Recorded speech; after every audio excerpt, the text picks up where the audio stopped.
Specification क्या होता है, एक लेबाइल फेज होता है। स्पेसिफिकेशन क्या होता है, एक लेबाइल फेज। जैसा कि हमने बताया, आपको एग्जांपल दिया था कि आप बुक परचेज करना चाह रहे हैं, शूज परचेज करना चाह रहे हैं, तो ये एक लेबाइल फेज हो गया कि कंडीशंस के अकॉर्डिंग ये चीजें बदल रही हैं, तो ये स्पेसिफिकेशन होता है।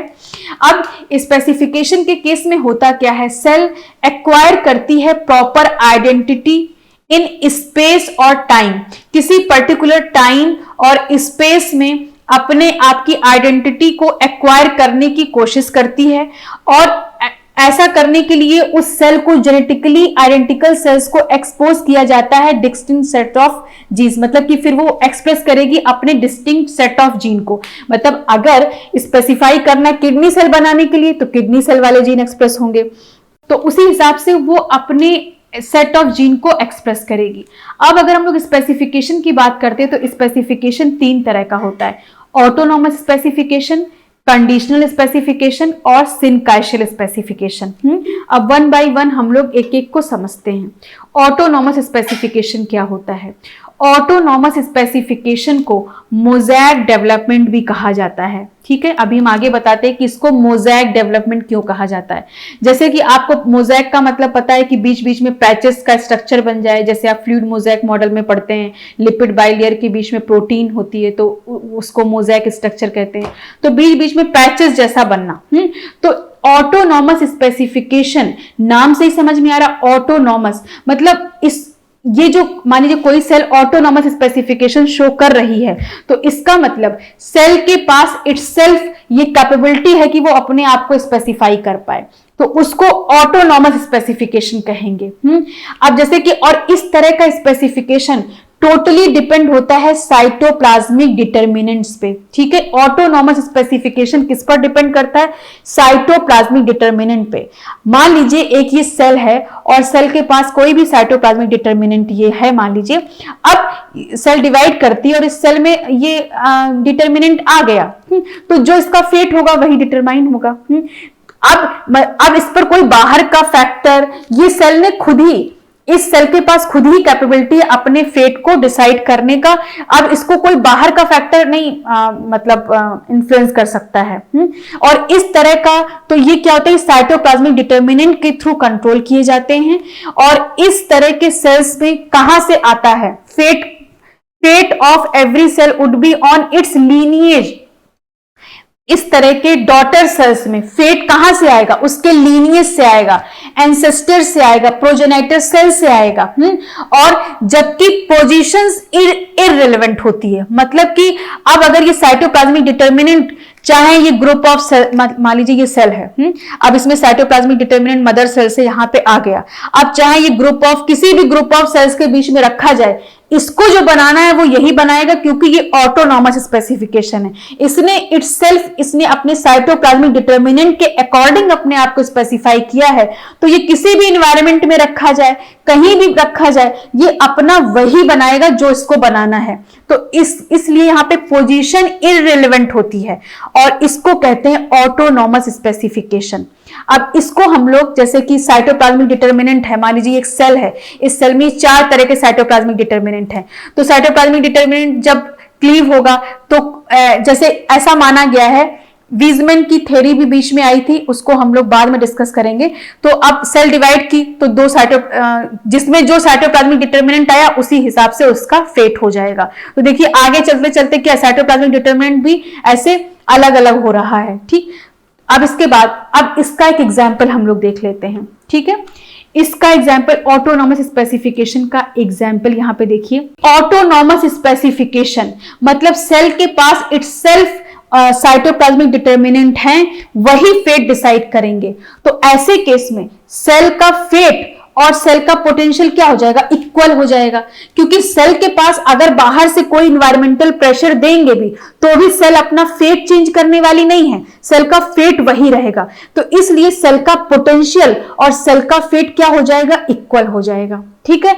और ये जैसे यहाँ पे एक एग्जाम्पल लिया गया है, एग्जाम्पल किसका है, ये पटेला होता है। ये पटेला क्या होता है, ये इनवर्टिब्रेट्स है, यूरोकॉर्डेटा और क्या कहते हैं ट्यूनिकेट्स, आपने नाम सुना होगा, जो कि मराइन सी स्क्वायर्ड भी बोलते हैं उसको, मराइन सी स्क्वायर्ड, उसका एग्जाम्पल है। ठीक है, तो इसमें देखिए क्या देखा गया कि ये एक सेल है जो कि 16 सेल स्टेज पर है।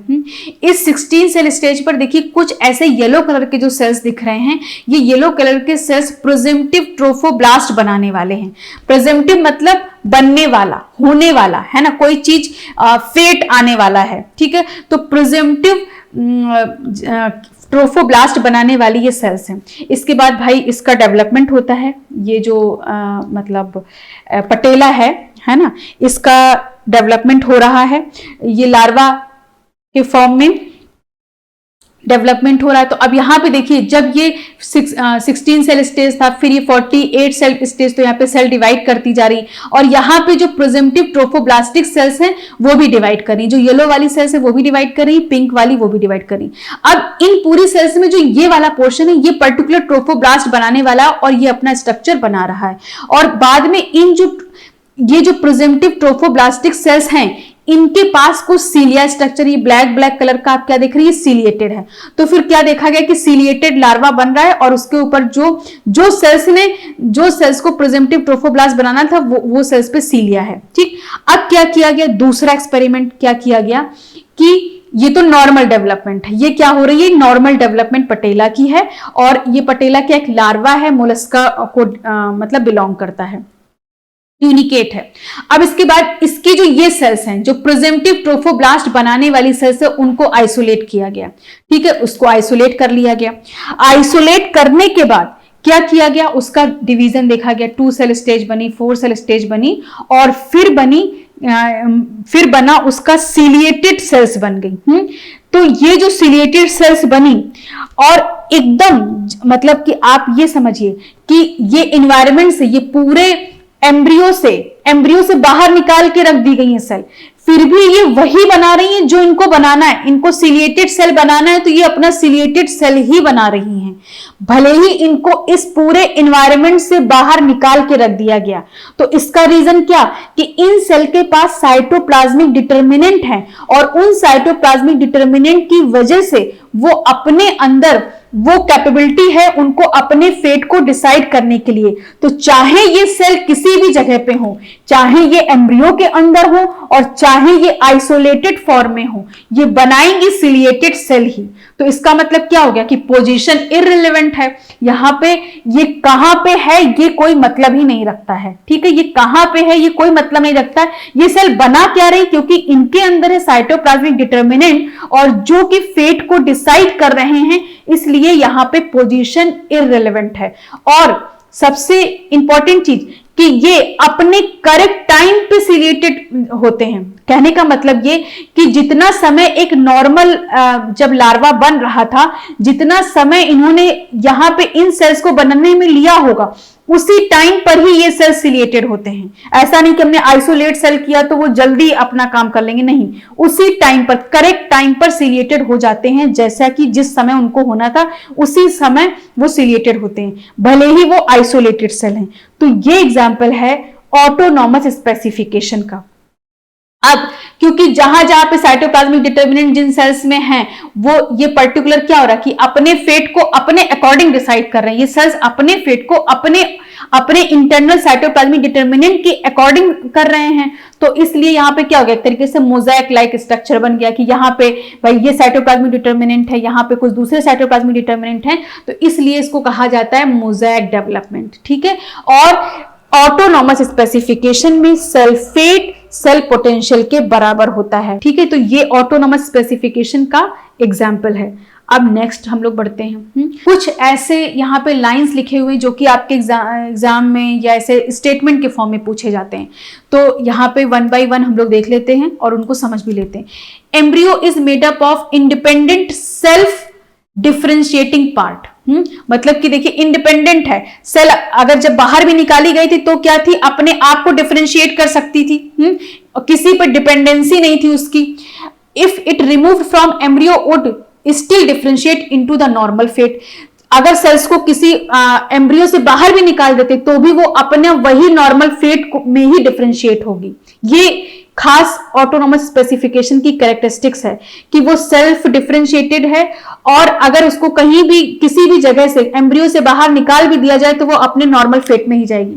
It is a characteristics of most invertebrates, ज्यादातर इनवर्टिब्रेट्स में ये चीजें होती हैं। ठीक है, इस तरह का स्पेसिफिकेशन इनवर्टिब्रेट्स में होता है। हम लोगों का कैरेक्टर नहीं, हम आपको आगे बताएंगे, हम लोग तो मॉडर्न जेनेटिक्स में आते हैं। ठीक है, इसके बाद जैसे कि मोलस्का है, एनालिडा है, ट्यूनिकेट्स है, ये सारे एग्जाम्पल्स हैं। Invariant cleavage produce the same lineage, कहने का मतलब ये है इनवेरिएंट, इनवेरिएंट का मतलब नेवर चेंजिंग, मतलब कोई भी कंडीशन हो जाए ये अपने क्लीवेज पैटर्न को चेंज नहीं करेगा, क्योंकि इसका क्लीवेज पैटर्न उसके साइटोप्लाज्मिक डिटर्मिनेंट पे बेस्ड है, तो वो तो जो उसके अंदर जो इंफॉर्मेशन होगी उसी के अकॉर्डिंग क्लीवेज करेगा। तो इनवेरिएंट मतलब never changing cleavage produce at the same lineage. फिर इसके बाद प्रोड्यूस मोज़ेक डेवलपमेंट, हमने ऑलरेडी बताया। Cell cannot change fate if blastomere is lost, अगर ब्लास्टोमियर लॉस हो जाए तो सेल ऐसा नहीं कि अपना फेट चेंज कर देगा। मान लीजिए कि ये यहाँ पे एक कोई सेल है और इसके कुछ ब्लास्टोमियर्स लॉस हो गए, तो अब ऐसा नहीं कि ये वाली सेल सोचे कि अरे ये जो लॉस हो गया इसको हम कॉम्पनसेट कर दे, नहीं, अपने फेट को ये चेंज नहीं करेगा। यही तो खास बात है कि ये अपने फेट को चेंज नहीं कर सकती ये अपनी सेल, भले ही आसपास की सेल गायब हो जाए, चली जाए, एम्ब्रियो बने ना बने, ऐसा कुछ भी नहीं, कोई रेगुलेशन नहीं है। अपना जो उसका फेट है उसको वो मेंटेन रखेगा। ठीक है, इसके बाद नेक्स्ट एग्जांपल है ऑटोनॉमस स्पेसिफिकेशन का। ये क्या है, ये एक मराइन ट्यूनिकेट का क्या है एग्जाम्पल है। यहां पे आप देख सकते हैं कि फेट मैप, अब जैसे यहाँ पे 4 टाइप की आपको सेल्स दिख रही हैं। 4 टाइप की सेल्स क्या दिख रही हैं, ये सेल्स के नाम दे दिए गए। कभी कभी आपसे क्वेश्चन ऐसे पूछ लिया जाता है कि A4.2 सेल्स है और वो अलग कर दी गई, तो इसलिए हमने इसको एज इट इज उसी नाम से दे दिया है। अब मान लीजिए ये A42, ये एक सेल का नाम दे दिया गया है। ये एक सेल है, B42 सेल है, और ये कैपिटल बी और कैपिटल ए सेल है। ये सेल्स के टाइप है। अब जो वाली जो सेल्स है ये बनाती है एक्टोडर्म। ठीक है, ये सेल्स ने क्या बनाया, एक्टोडर्म बनाया। इसके बाद यहाँ पे कहीं पे एक नर्वस सिस्टम भी बनता है। ठीक है, नर्वस सिस्टम बन रहा है, नोटोकॉर्ड बन रहा है। ये वाली जो सेल्स है, ये जो सेल्स जो सेकंड A41 है, ये नोटोकॉर्ड बना रही, ये एंडोडर्म बना रही। फिर यहाँ पे जो रेड रेड आपको दिख रहा है, ये क्या बनाते हैं, ये मसल्स बनाते हैं, ये मसल सेल्स बना रहे हैं। ये इसका एंटीरियर पोर्शन है, ये पोस्टीरियर पोर्शन है। ये एनिमल पोल है और ये वेजिटल पोल है। एनिमल पोल का मतलब समझते हैं, वेजिटल पोल में जहां पे योग कंटेंट ये सब होता है उसको वेजिटल पोल कहते हैं। अब इसके बाद यहाँ पे आप देख पा रहे हैं कि जो ये वाले रेड है ये मेसेनकाइम सेल्स हैं।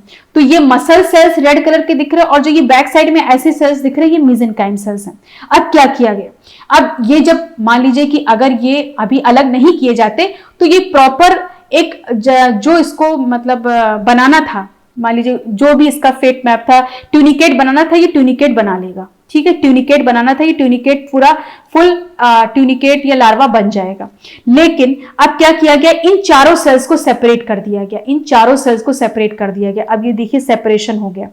अब जब सेपरेशन किया गया तो क्या हुआ कि जो A42 सेल्स थी उसको एक्टोडर्म, देखिए सॉरी ये यहाँ पे एंडो नहीं होगा, ये एक्टो होगा, ये गलती से एंडो लिख गया हमसे, ये एक्टोडर्म है। तो इसने क्या एक्टोडर्म ही बनाया।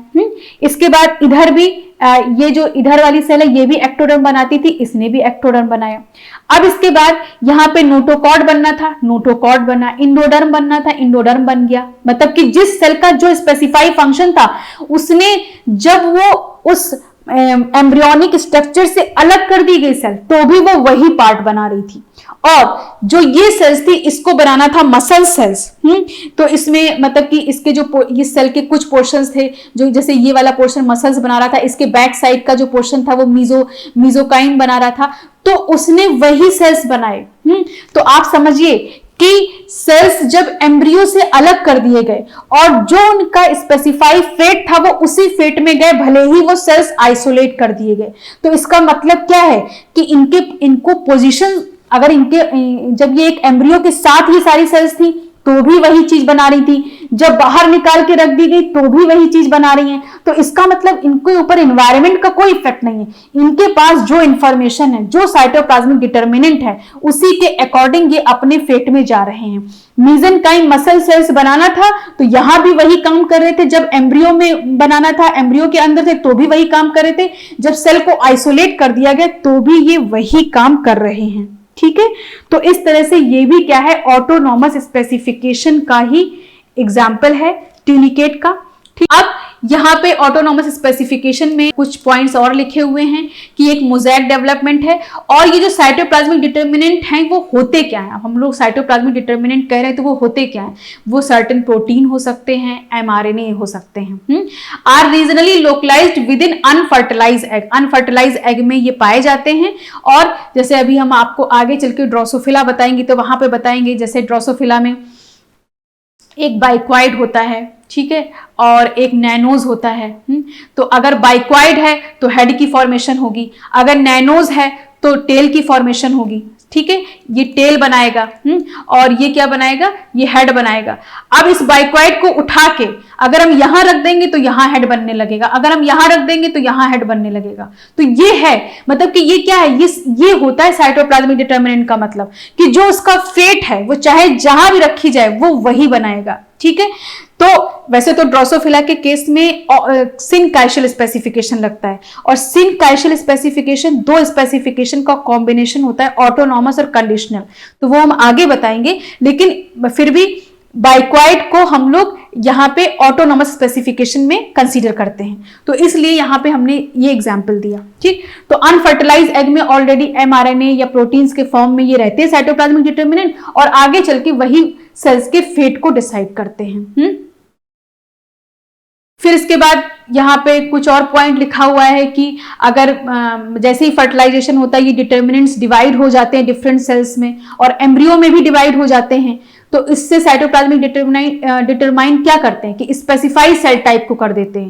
भाई किसी, मान लीजिए इसमें दो तरह के ये डिटर्मिनेंट थे, अब सेल डिवाइड हुई तो एक डिटर्मिनेंट इसमें गया इसमें गया, तो सेल टाइप भी अलग अलग बन जाएगी। इस तरह से सेल स्पेसिफाई हो जाती है, और रेगुलेट कर देते हैं सेल एक्सप्रेशन को डिफरेंट जीन के थ्रू। ठीक है, तो ये हो गया ऑटोनॉमस स्पेसिफिकेशन। अब ऑटोनॉमस स्पेसिफिकेशन में एक और आपको मिलेगा एक एक्सपेरिमेंट। देखिए ऑटोनॉमस स्पेसिफिकेशन में वो दो एक्सपेरिमेंट आपको अच्छे से पता होने चाहिए। इसके बाद ऑटोनॉमस स्पेसिफिकेशन में को सपोर्ट करने के लिए एक साइंटिस्ट विटाकर आए थे 1972 में। उन्होंने एक एक्सपेरिमेंट दिया था, उस एक्सपेरिमेंट का नाम था find it, lose it, move it experiment. इस एक्सपेरिमेंट में क्या किया गया था, विटाकर ने क्या किया था कि जैसे आप यहाँ पे एक देख रहे हैं 4 सेल स्टेज यहाँ पे रीजन है, ठीक है, सेल है। अब इसके बाद यहाँ पे इस 4 सेल स्टेज एम्ब्रियो में क्या किया गया कि ये यहाँ इसका एनिमल पोल है और ये इसका वेस्टल पोल है। ये जो सेल्स हैं, ये सेल्स और इसके जो नीचे B4 हैं, इसमें आप देख सकते हैं कि यहाँ पे एक येलो क्रेसेंट पाया जा रहा है, और ये जो रेड रेड दिख रहा है ये मसल्स फॉर्मिंग रीजन है। तो देखिए ये 4 सेल्स हैं, इन 4 सेल्स के ग्रुप में जो नीचे वाली 2 सेल्स हैं इनके पास 2 स्पेसिफिक रीजन है, एक मसल्स फॉर्मिंग रीजन है जो रेड दिख रहा है, और एक येलो क्रेसेंट रीजन है। अब विटाकर ने क्या किया, विटाकर ने एक्चुअली में ऑटोनॉमस स्पेसिफिकेशन को क्या करने की कोशिश की, उन्होंने उनकी थ्योरी को सपोर्ट करने की कोशिश की कि ऑटोनॉमस स्पेसिफिकेशन को सपोर्ट किया। तो इन्होंने क्या किया कि इस एम्ब्रियो में एक नीडल प्रेस की, ठीक है, नीडल को पुश किया। जब नीडल को पुश किया, जैसे मान लीजिए सपोज आप नीडल को इस एम्ब्रियो की सेल्स में रखेंगे और रख के पुश करेंगे, तो जो इसका जो मसल्स फॉर्मिंग रीजन है वो क्या हुआ कि उसका रिग्रेशन होके वो थोड़ा सा इन वाली सेल्स में चला गया, इन वाली सेल्स में पुश हुआ। तो इससे क्या हुआ कि जो मसल्स फॉर्मिंग रीजन था वो यहाँ पे रिग्रेस होके पहुंच गया। अब इसके बाद जब इन सेल्स को आइसोलेट कर दिया गया, और आइसोलेट करने के बाद क्या देखा गया कि जो सेल्स, ये सेल्स जो कि मसल्स टिश्यू जिनके पास नहीं था वो भी क्या कर रहे हैं, मसल सेल्स बना रहे हैं, और जिनके पास था वो तो बनाएंगे ही। ठीक, तो ये एक क्या किया गया, ये एक एक्सपेरिमेंट किया गया जिसमें क्या किया गया कि 4 सेल स्टेज एम्ब्रियो लिया गया और उसमें नीडल के थ्रू इन 2 सेल्स में पुश किया गया। जब पुश किया गया तो जो मसल्स फॉर्मिंग रीजन था वो कहां चला गया, वो ऊपर वाली सेल्स में गया।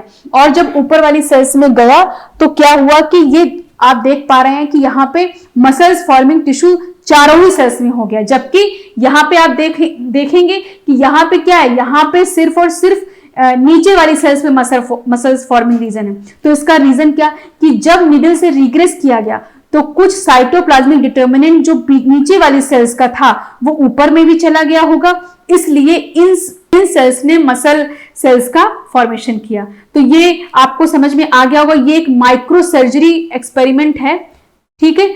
इसमें बेसिकली क्या था कि माइक्रो सर्जरी की गई थी ट्यूनिकेट एग पर, forces some of the yellow crescent cytoplasm of the muscles forming B4-1 blastomere to enter B4-2 blastomere pair, pressing with glass needle cause regression.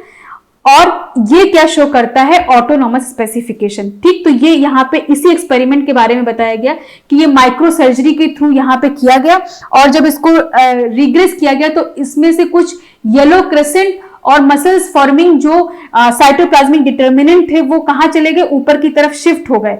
और जब वो ऊपर की तरफ शिफ्ट हो गए तो जो सेल्स मसल सेल्स नहीं बना रही थी वो भी मसल सेल्स बनाने लगी, ठीक। तो ये इन्होंने तो इसको कहा गया find it, lose it, move it. मतलब पहले जो येलो क्रेसेंट था उसको फाइंड किया गया, फिर उन सेल्स को रिग्रेस कराया गया, लूज कराया गया, और फिर मूव कराया गया। सेल्स को क्या हुआ, ऊपर की तरफ शिफ्ट कराया गया। तो यहां पे आप देख सकते हैं कि पहले क्या किया, सेल को ग्रे क्रेसेंट जो येलो क्रेसेंट है उसको फाइंड किया गया, फिर सेल्स को लूज कराया गया मतलब रिग्रेस कराया गया, और फिर मूव कराया गया। तो येलो क्रेसेंट जब मूव हो गया तो साइटोप्लाज्मिक डिटर्मिनेंट जो मसल्स फॉर्मिंग वाले साइटोप्लाज्मिक डिटर्मिनेंट थे वो ऊपर वाले सेल्स में भी मूव कर गए, और इसी के नाम पर इस एक्सपेरिमेंट को find it, lose it, move it experiment कहा गया।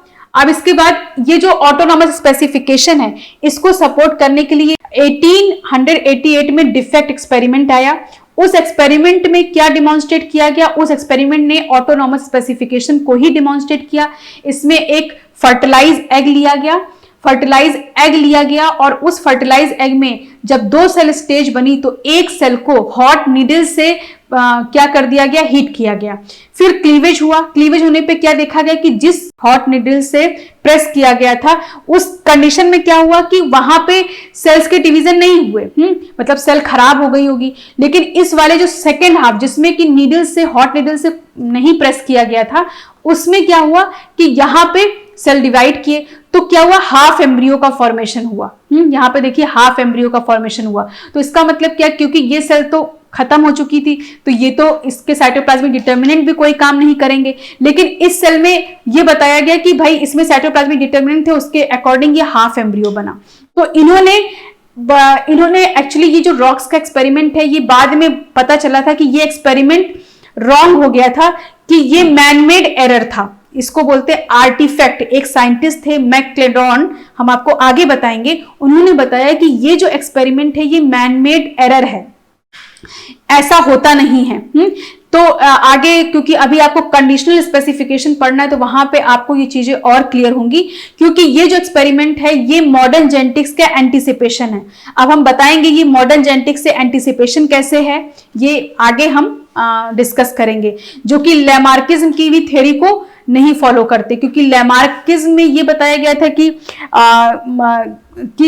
मतलब सोमैटिक सेल्स नहीं पास कर सकते इंफॉर्मेशन को कौन पास करते हैं, जर्म लाइन, ठीक, जो कि लैमार्किज्म के कॉन्ट्राडिक्टरी थे। तो हम आपको ये चीज आगे बताएंगे, अभी आप इसको छोड़ दीजिए इस एक्सपेरिमेंट को, ये हम आगे और अच्छे से आपको एक्सप्लेन कर देंगे।